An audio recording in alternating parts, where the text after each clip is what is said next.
যেটা লতিকচু চাষের ক্ষেত্রে অত্যন্ত বড় ধরনের একটা ভুল। ম্যাগনেসিয়াম 1 পিস ট্যাবলেট 1 গ্রামের। আগাছাগুলা পরিষ্কার করার জন্য অনেকে অনেক রকম কীটনাশক ব্যবহার করেন, আর এর সাথে দেওয়া হয়েছিল গ্রোজিং দস্তা, টিএসপি এবং ডিএপি, এই 2টা সার।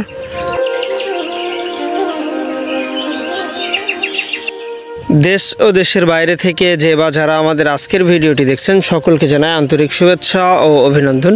প্রিয় দর্শক, দেখতে পাচ্ছেন লতিরাজ কচুর সেই 2 মাস বয়সী জমি। মূলত আজকে আমাদের জমিটাতে সার প্রয়োগের কাজ চলতেছে। এখানে ব্যবহার করা হচ্ছে টিএসপি এবং ডিএপি, এই 2টা সার।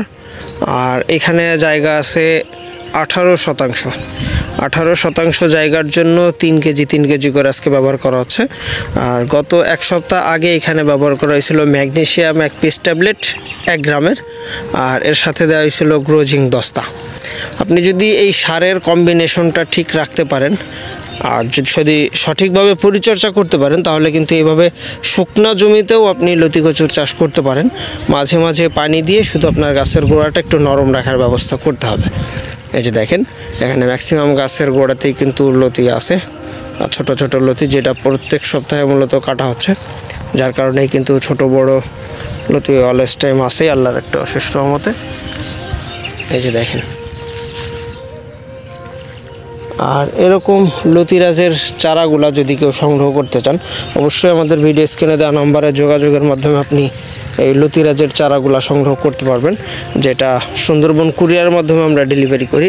আর মাত্র 2 টাকা পিসেই কিন্তু আমরা চারাগুলা ডেলিভারি করতেছি। আর অনেকেই বলে যে ভাই, শীতকালে আসলে লতিকচু চাষ করা সম্ভব কিনা, বা লতিকচু চাষের উপযুক্ত সময়টা কখন। আসলে লতিকচু চাষের উপযুক্ত সময় বলতে এইটার যে প্রথম যে পানির সার্কেলটা, এইটা ঠিকভাবে করতে হয়। এই পানির সার্কেলটা আপনি যদি ঠিকভাবে করতে পারেন, যখনই করতে পারবেন তখনই আপনি মূলত এই চাষটা শুরু করতে পারেন।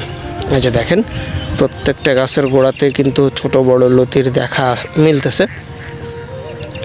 দেখেন, জায়গাটা শুকনো অবস্থাতে আছে। সার প্রয়োগের পর আজকে মূলত এখানে পানি দেওয়া হবে, আর যার জন্য সেটাই আপনাদের সামনে তুলে ধরার জন্য চেষ্টা করতেছি। আর কেউ যদি এই লতিরাজের চারাটা সংগ্রহ করতে চান, অবশ্যই ভিডিও স্ক্রিনে দেওয়া নম্বরে যোগাযোগ করতে পারেন। আর চাষ সংক্রান্ত যে কোনো ধরনের তথ্য বা পরামর্শের জন্য অবশ্যই সরাসরি যোগাযোগ করবেন। আর লতিকচু চাষের ক্ষেত্রে আর একটা বড় ভুল যেটা অনেকে করে থাকে, এই যে দেখতে পাচ্ছেন এখানে এই যে অল্প কিছু আগাছা দেখা যাচ্ছে, এই ধরনের ঘাস লতাপাতা, এটা কিন্তু লতিকচুর জমিতে মূলত হয়ে থাকে, কারণ এখানে সার ওষুধের প্রয়োগটা বেশি হয়। আর তারপরে যত্নের কারণেই কিন্তু মূলত এই ঘাস বা আগাছা এই জিনিসগুলো বেশি হয়ে থাকে। তা এই আগাছাগুলা পরিষ্কার করার জন্য অনেকে অনেক রকম কীটনাশক ব্যবহার করেন, যেটা লতিকচু চাষের ক্ষেত্রে অত্যন্ত বড় ধরনের একটা ভুল। সাধারণত এই ভুলটাতেই কিন্তু অনেকে যারা নতুনভাবে চাষ করতেছে, ধ্বংসর জন্য মাত্র এই একটা ভুলই যথেষ্ট।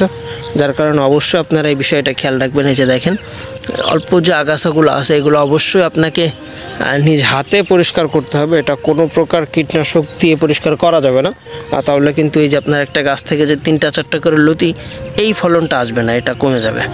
অবশ্যই আপনাকে এই বিষয়টা খেয়াল রাখতে হবে। আর সেভাবেই কিন্তু মূলত গাছগুলোকে পরিষ্কার পরিচ্ছন্ন রেখে তারপর আপনার এই চাষটা করতে হবে। তা প্রিয় দর্শক, এই ছিল মূলত আমাদের আজকের ভিডিওটা। দেখা হবে পরবর্তীতে আবার নতুন কোনো ভিডিওতে। সে পর্যন্ত সবাই ভালো থাকবেন, সুস্থ থাকবেন। আল্লাহ হাফেজ।